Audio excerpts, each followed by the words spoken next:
Recientemente en esta sección jurídica del informativo Oro Noticias, hablamos sobre la ley de insolvencia para persona natural no comerciante. Pues bien, se han comunicado los televidentes y nos han pedido que hablemos sobre la ley de insolvencia para empresas. Ese es el tema que vamos a desarrollar con ustedes en esta noche. Y nuestra invitada, precisamente la persona experta en este tema, abogada con especialización en Derecho Comercial, docente universitaria, conferencista, gerente del bufete de abogados Atria y además una excelente profesional en Derecho. Doctora, muy buenas tardes, ¿cómo está? Doctor Buenas Luis noches, Enrique. buenas noches. Año nuevo, vida nueva. Sí. Buenas noches para usted, para todos los televidentes. Un gusto, pues ya volver a compartir espacio con usted en esta plataforma. Muy bien. Iniciando año con actitud muy propositiva. Bien, vamos a hablar de la ley de insolvencia para empresas y vamos a compartir con ustedes información importante. La idea es darle herramientas a las empresas que están pasando por momentos difíciles en este nuevo año 2025 para que se hagan los correctivos en el tiempo preciso. ¿De acuerdo? ¿Preparados, doctoras? Por supuesto. ¿Está preparada? Siempre. Bien. Las preguntas las hacen nuestros televidentes. Vamos con el primer interrogante de la noche. ¿El trámite de insolvencias para empresas se puede hacer por centros de conciliación? Bueno, doctor Luis Enrique, arrancamos con una pregunta que además se resuelve desde la actualidad en lo que tiene que ver con insolvencia.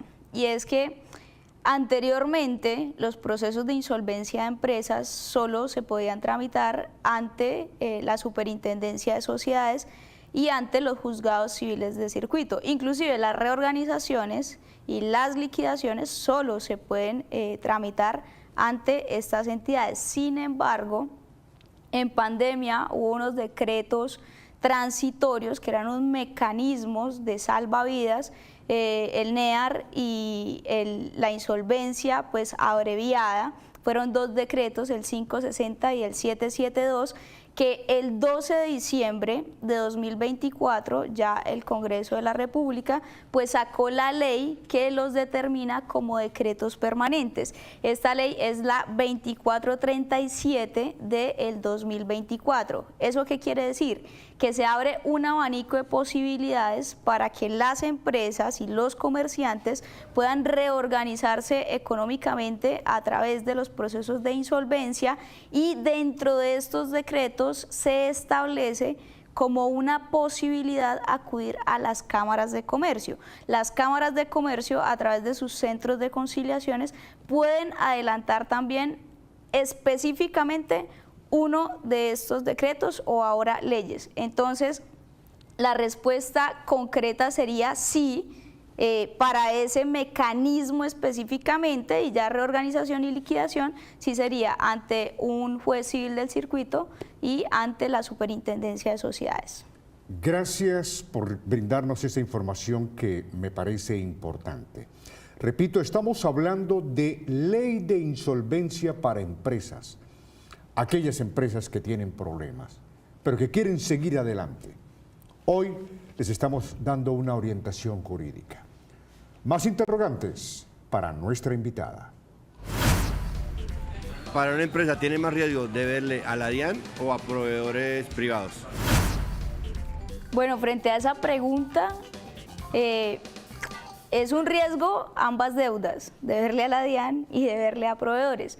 Solo que los procesos que inicia la DIAN para el cobro de las obligaciones, que son los procesos coactivos, se pueden adelantar más rápido porque es un trámite pues administrativo. Entonces los tiempos se pueden reducir y es más rápido lograr el embargo, el secuestro y eventualmente el remate de los bienes. Por eso es más riesgoso deberle a la DIAN, y no solamente eso, sino por los conceptos que se le pueden adeudar a esta entidad. En temas de impuestos hay algo bien interesante, lo tocamos creo que en un programa anterior donde hablamos de empresas, y es el concepto de IVA, hipoconsumo y retenciones, que estos conceptos no solamente generan el inicio de un cobro coactivo por parte de la DIAN, sino que si se omite este pago, también generan la comisión de un delito, que sería el delito de omisión de agente retenedor, que daría pues a una investigación penal. Entonces, en ese sentido, sería más riesgoso deberle a la DIAN. Son más rápidos los cobros de la DIAN. Sí, señor. Los procesos, por decirlo de alguna manera. Sí, señor, son más rápidos. Caramba. Bueno, seguimos con más preguntas de parte de los televidentes sobre el tema de ley de insolvencia para empresas. ¿Es mejor para una empresa irse a insolvencia o a liquidación?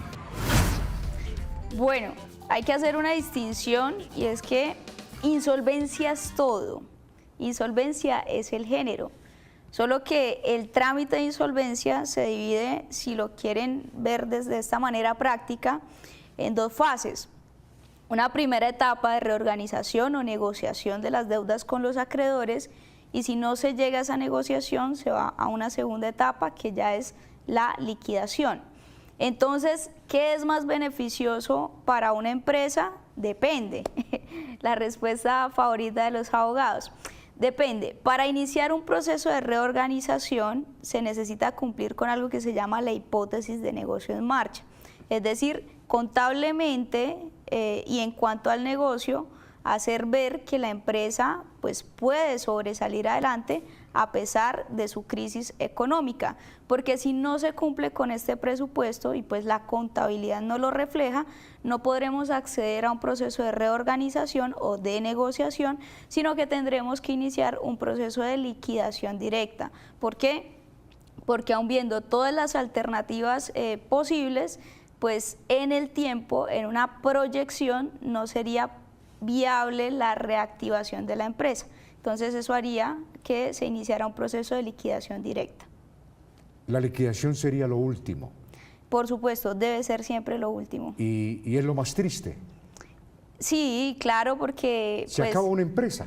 La empresa genera empleo, la empresa pues genera la circulación del negocio. Si una empresa quiebra, lastimosamente, pues es un efecto dominó en nuestra economía, porque es el despido de un trabajador del cual muchas veces depende una familia, porque empieza a quedar en cesación de pagos o empieza a caer en mora con los proveedores, que son pequeños o grandes comerciantes que también se ven afectados. Empieza a tener inconvenientes con el pago de la administración de impuestos. Entonces, todo es un efecto dominó y por eso hay que siempre salvaguardar la empresa. Gracias, abogada María José Pardo, por sus opiniones, conceptos jurídicos. Seguimos con más interrogantes. ¿Es mejor para una empresa irse en consultoría? Interesantísima la pregunta, y en este momento, en este año, con todo lo que ha pasado, como se vienen desarrollando los procesos de insolvencia, con la visibilidad que están teniendo los procesos de insolvencia, es muy importante que los empresarios, los comerciantes o toda aquella persona que esté pensando en iniciar un proceso de insolvencia lo revise antes y revise todas las posibilidades, porque como lo explicamos en la primera o segunda pregunta que resolvimos, a partir del 12 de diciembre pues se abrió un abanico adicional de posibilidades para la recuperación empresarial y la recuperación del comerciante, insolvencias abreviadas. 12 de diciembre del año pasado. 12 de diciembre del 2024, sí señor. Entonces se abre un abanico de posibilidades porque se ponen ya como leyes estos decretos transitorios de pandemia, el 772, el 560,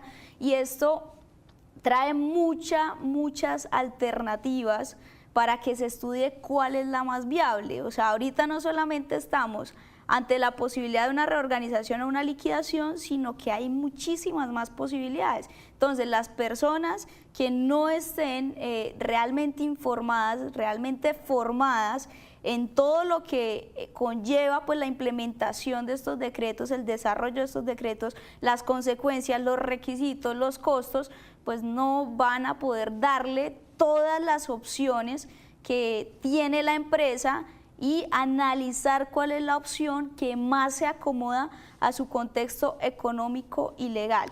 Por eso es muy, muy importante pues tomar una consultoría, una revisión, una asesoría previa a la decisión de ingresar a pues los múltiples procesos que tenemos en este momento.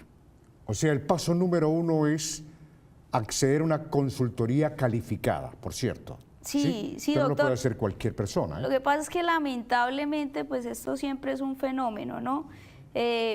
A medida que el trámite va teniendo más visibilidad, a medida pues que se van dando cuenta de los beneficios que son para las empresas, aumenta la demanda. Y entonces, así como aumenta la demanda, empieza a aumentar la oferta de asesores, empresas, bufetes de abogados ofreciendo este servicio y que lamentablemente muchas veces no están calificados para poder llevar un proceso de una manera ética, responsable y transparente. Tenemos más interrogantes. La siguiente pregunta nos la formula un televidente del noticiero, del informativo Oro Noticias, pero a través de WhatsApp. Vamos con el interrogante. Si una empresa tiene deuda, ya cartera castigada con banco, en este caso por la pandemia, el préstamo original de 30 millones se pagó varios años, en el presente está por 55 millones con casa de cobranza. ¿Hasta qué monto pueden embargar las cuentas de ahorro? Las cuentas de ahorro en Colombia tienen un tope de inembargabilidad, es decir, las cuentas de ahorro de las personas naturales, según una resolución de la Superintendencia Financiera que sale todos los octubres de cada año, establece que si una persona tiene en su cuenta de ahorro menos de cierto monto, no puede ser embargable. En este caso, creo que ahora en octubre, el 9 de octubre salió esta resolución y establece el tope de inembargabilidad en aproximadamente 52 millones de pesos. Entonces, si una persona natural, un ciudadano de a pie, tiene en su cuenta bancaria de ahorro menos de esa cantidad de dinero y lo demandan a través de un proceso jurídico, un proceso ejecutivo por el no pago de una obligación, en teoría y legalmente la cuenta es inembargable. Ahora, uno no se puede confiar de eso en la práctica porque muchas veces, a pesar de esos montos de inembargabilidad, aplican los embargos por parte de entidades financieras o deudas con personas naturales. ¿Listo? Esos topes de inembargabilidad tienen unas excepciones, es decir, no aplican para absolutamente todo. Las excepciones son deudas por alimentos, deudas fiscales, es decir, a la DIAN, impuestos, alcaldía, gobernación, tránsito, que hubo pues un revuelo muy grande por la embargabilidad de las cuentas de Nequi hace un tiempo por multas de tránsito, y adicional cuando estas cuentas pertenecen a personas jurídicas o las que coloquialmente llamamos empresas. Entonces, ¿cuánto le pueden embargar? Le pueden embargar lo que tenga en la cuenta bancaria, independientemente si supera ese tope o no supera ese tope. A las empresas les pueden embargar lo que tengan en la cuenta bancaria. Cuando ese proceso va al juzgado, es decir, el acreedor, la entidad financiera, inicia el proceso en el juzgado admite, libra un documento donde dice por cuánto es el embargo y envía unas comunicaciones a los bancos y muchas veces establece límites el embargo hasta tanto monto. Entonces, para responderle puntualmente sería hasta el monto que el juzgado estableció en ese documento que le envió al banco. Bueno, tengo un caso precisamente donde el banco le determina un monto a una empresa para que haga un embargo. Ya lleva más de un año, la empresa siguió, ya cumplió el monto y sigue descontando. Bueno, ahí hay que accionar al juzgado, hay que accionar al banco para poder revisar en cuánto va la liquidación de ese crédito, porque si bien se establece un monto, si la deuda no se cancela, crece todos los días. Por eso al interior de un proceso ejecutivo hay algo que se llama la actualización del crédito o la liquidación o actualización de la liquidación del crédito, porque una deuda se compone por el monto desembolsado del capital, los intereses corrientes, que es pues lo que yo reconozco por el préstamo que me están haciendo, pero los intereses moratorios que empiezan a correr a partir del incumplimiento hasta que yo pague. Entonces todos los días la deuda pues va creciendo si yo no cancelo. Entonces hay que revisar de cuánto sería la actualización de ese crédito. Muy bien. Seguimos con más preguntas para nuestra invitada. Cuando una empresa tiene deudas, ¿cómo se beneficia con una ley de insolvencia? Importantísimo. A través de la reorganización de la ley 1116 específicamente, si una empresa tiene embargos por deudas sobre bienes, sobre un vehículo, sobre una oficina, sobre un terreno, sobre sus cuentas bancarias, a partir del inicio del proceso, de la admisión del proceso, se va a suspender el embargo, es decir, queda congelado. Ahora, como les comentaba, tenemos un nuevo abanico de posibilidades recuperatorias. Dentro de esas, el decreto 772. Con este decreto, si hay un levantamiento automático de esas medidas cautelares, una vez se ingresa a ese proceso recuperatorio. Entonces, dependiendo de por qué norma o a qué decreto o a qué ley o a qué mecanismo se acoja el comerciante o la empresa, podría lograr la suspensión o el levantamiento de la medida cautelar. Esto ayudaría mucho a una empresa. En pandemia sí, porque, a ver, si a una empresa le bloquean las cuentas bancarias, pues queda atada, no puede desarrollar sus negocios. Entonces necesitamos pues la fluidez, el flujo de caja para que se reactive económicamente el comerciante. ¿Esta ley permite que las empresas se oxigenen? Por supuesto que sí. Bien.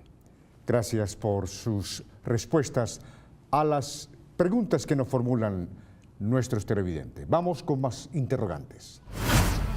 Doctora, cuando se dice condonación de intereses, ¿no se paga capital? No. Cuando yo digo condonación de intereses o he hablado de la posibilidad de condonar, es eso, una posibilidad. Es una propuesta que hace el deudor de cara a los acreedores, a las entidades, a las personas a las que les debe, para que se facilite el pago de la obligación. Es decir, si yo como empresa, si yo como comerciante debo 1.000 millones de pesos, pero esos 1.000 millones los dejé pagar hace un año, ya no son 1.000 sino 1.300, pues yo puedo llegar a una negociación y decirle a ese acreedor, por favor, condóneme los intereses moratorios y pactemos, listo, los 1.000 millones que le debo, pero renegociemos la tasa de interés. Entonces sí, es usual que se condonen intereses, pero esa decisión depende de la posición del acreedor, del dueño de la deuda, no de mí como deudor llegar a imponerlo, o la ley mucho menos, no se impone. Si el acreedor no acepta, ¿qué pasa? Funciona de una manera diferente en los procesos concursales, porque acá se maneja un concepto que se llama votación y mayorías. Entonces, para ilustrarlo de una manera práctica, los televidentes que no están muy familiarizados de pronto con los términos legales, es como cuando salimos 5 amigos. Obviamente no les voy a explicar a detalle cómo funcionan las mayorías ni qué porcentajes, pero es como para que me entiendan. Si salimos 5 amigos y se dan 2 opciones, comemos pizza o comemos hamburguesa. Si 3 de ellos levantan la mano y dicen pizza, todos quedamos obligados a comer pizza. Entonces los de hamburguesa pues va en contra de su voluntad, porque la voluntad la impone la mayoría. Así funcionan los procesos de insolvencia en general. Si los acreedores que representan la mayoría de la deuda, son mayorías diferentes en los procesos, pero si los acreedores que representan la mayoría de la deuda aceptan la condonación de los intereses, esa condonación aplicaría para absolutamente todos. En insolvencia se llama pues la vinculación del acuerdo para disidentes o ausentes, es decir, los que no vienen a la negociación y los que votaron negativo. ¿Por qué? Porque muchas veces hay un malentendido en que pues no voy a negociar y pues a mí eso no me aplica. No. el acuerdo de insolvencia, si usted está vinculado como acreedor y no va a negociar, se atiene a lo que decida la mayoría en esa negociación. Luego, lo más acertado es concurrir. Por supuesto. Si una empresa me debe a mí dinero, yo soy acreedor, me deben un dinero, lo recomendable es asistir, participar.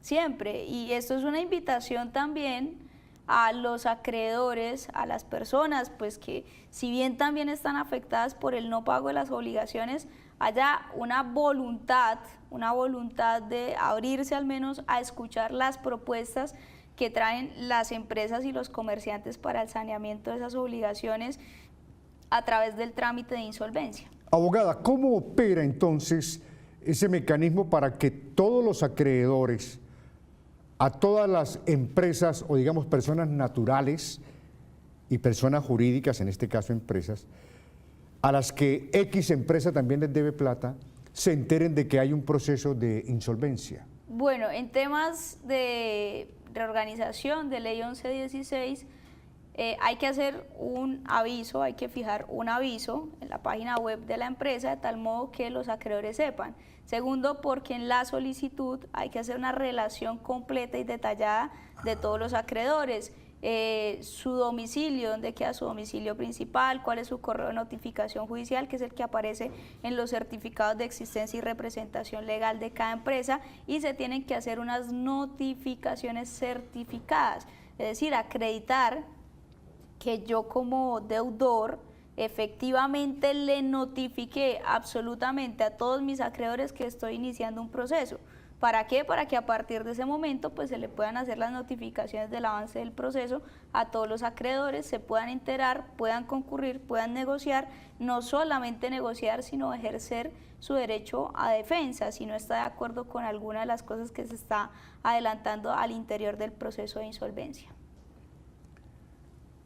Hoy hemos querido ilustrar a todas las personas sobre un salvavidas que hay que favorece a aquellas empresas que están en crisis. 2025 es un año que recién empezamos a vivir y la idea es que este 2025 sea muy positivo para todas las empresas, no tan solo en Bucaramanga, en Santander, sino en todo el país, en Colombia. Doctora María José Pardo, muchísimas gracias por su tiempo y por acompañarnos en esta sección jurídica del informativo Oro Noticias. Gracias a usted, doctor Luis Enrique, a Oro Noticias siempre por este espacio y por supuesto, ni más faltaba, a los televidentes que son los que pues mantienen vivo este programa, traen sus interrogantes que muy probablemente también sean los interrogantes de muchas otras personas, comerciantes o empresas. A ustedes, gracias por acompañarnos.